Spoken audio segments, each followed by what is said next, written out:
vie est un combat. Patrice Carteron, le boxeur, il s'est imposé comme une référence dans son sport. Un mental d'acier et un goût pour le show sur les réseaux sociaux. Ses clashs avec son meilleur ennemi, le rappeur Booba, sont très commentés. Patrice Carteron est en ce moment en pleine préparation en vue de son prochain duel sur le ring le mois prochain. Nous l'avons suivi. C'est un reportage de Marc Guéring.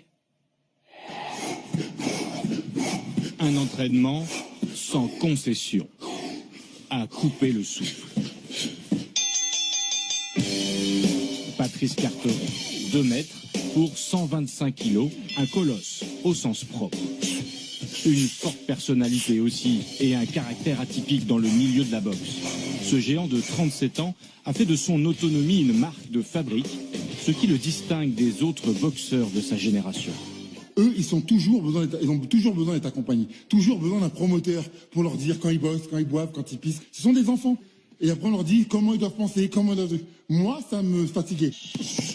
Une recette qui lui a plutôt bien réussi jusqu'à présent. Patrice Carteron est champion du monde de boxe thaï et de kickboxing. Franck Atia, le responsable de cette salle de boxe parisienne, est venu lui prêter main forte ce matin pour l'entraînement. Patrice, il envoie, il va vite. On sent qu'il est prêt, qu'il en veut, il a la rage. Il est en plein dedans, là. La rage, car malgré ses 56 victoires, dont de très nombreuses par KO, il y a 6 défaites, dont la dernière, particulièrement amère. Car une fois n'est pas coutume, le 24 novembre, dans cette salle parisienne, Patrice Carteron a mis un genou à terre face à l'Anglais Daniel Sam. Le champion a perdu un combat, des années que ça ne lui était pas arrivé. Je suis un revanchard. En fait, c'est un bien pour un mal. J'étais invaincu depuis 7 ans. Je suis le seul boxeur au monde, le seul boxeur poids lourd à avoir fait ça. La revanche, c'est ce qui pousse en ce début 2017 le boxeur à redoubler d'efforts à l'entraînement pour laver l'affront comme à ses débuts. Car c'est sans doute difficile à croire aujourd'hui, mais s'il s'est mis à la boxe, c'est parce que trop fluet, il était victime de harcèlement à l'école. Un jour, un mec m'a dit de ramener un paquet de gâteaux. J'ai dit, j'en ai pas. Chez moi, à la fin du mois, c'était le 15. Donc à partir de là, j'ai dit, c'est pas possible. Mine droite, je me suis battu avec lui. Mais j'étais trop faible. Alors j'ai regardé les films, à l'époque, c'était Van Damme, la star pour nous. J'ai regardé Kickboxer, je dis, tiens, je voudrais que je fasse ce sport. Et comme par hasard, il y a un Thaïlandais, un Birman qui est arrivé et qui a ouvert une petite salle près de chez moi. Ah, il faut que j'aille faire un tour. Je suis resté devant la porte et l'autre, il me fait, tu peux rentrer? Tu veux rentrer? Je dis, ouais, mais j'ai pas d'argent, monsieur. Il me dit, tu passes le balai et je te laisse rentrer. Je dis, c'est vrai? Je passais le balai tous les jours. Et c'est comme ça que je suis rentré à la salle de boxe. Depuis, Patrice Carteron s'est imposé comme une référence dans son sport. Un mental d'acier, un goût pour l'effort et une capacité à faire le show, à se vendre. Le boxeur connaît tous les trucs et sait montrer des dents quand il faut. Bon, effectivement, il a dit que t'étais un clown, hein. Ah, il prend pour un clown. Ah oui. Attends, on va voir ça. Ok. Un adversaire anglais le traite de clown. Patrice riposte avec cette vidéo modèle de provocation et d'intimidation dans laquelle il va rendre visite aux présomptueux dans son club londonien.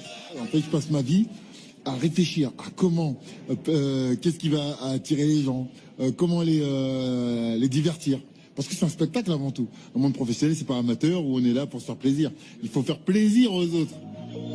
Faire de son sport un spectacle, une nécessité pour lui, qui est aussi son propre promoteur. Il finance et remplit les salles pour ses galas de boxe lui-même. Pour cela, le boxeur use et abuse des réseaux sociaux, avec parfois à la clé des dérapages, comme avec son meilleur ennemi sur la toile, le rappeur Booba, avec qui le ton monte depuis des mois. Je suis un anti-Booba. J'en ai marre de ces mecs-là qu'ils arrêtent de se plaindre.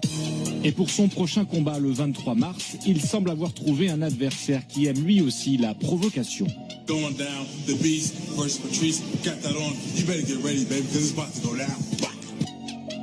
Loin du ring, côté banlieue, Patrice Carteron incarne la réussite par le sport.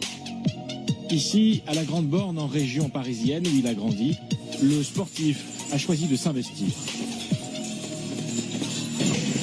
Océane, concentre-toi s'il te plaît, je te dis de monter tes bras. Là, tu te prends une gauche dans ta gueule. Monte tes bras. 3 fois par semaine, le boxeur devient entraîneur bénévole. Le même côté, au moment où il frappe, je frappe derrière. Non, écoute ce que je dis avant de faire. Ici, 25 nationalités se côtoient. Mais bien sûr, pas de discrimination et les filles s'entraînent avec les garçons. Je regarde pas ni d'où ils viennent, d'où ils sortent, de quoi que ce soit, de quel quartier ou de quelle origine ou quoi que ce soit. Si c'est mon copain, mon cousin, je leur parle tous de la même manière.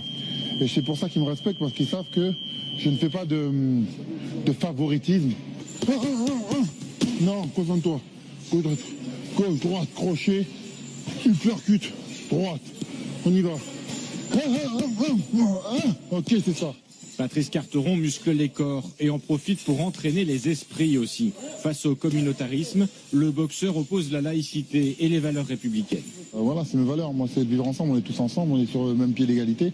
Après, il y a des choses qui vont et qui ne vont pas. Certes, je ne fais pas partie des gens qui font du fresh machine à dire que la France, c'est le pays le plus pourri du monde. C'est pas vrai, on a un putain de beau pays. On a une pure chance. On peut dire tout ce qu'on veut. On a le droit de faire plein de choses. Et tant qu'on n'a pas d'éléments de comparaison, on se plaint de tout. Un message destiné à éloigner tout extrémisme. Sans doute la plus belle des victoires pour ce boxeur dont on n'a pas fini d'entendre parler. Nantes, capitale de la musique classique.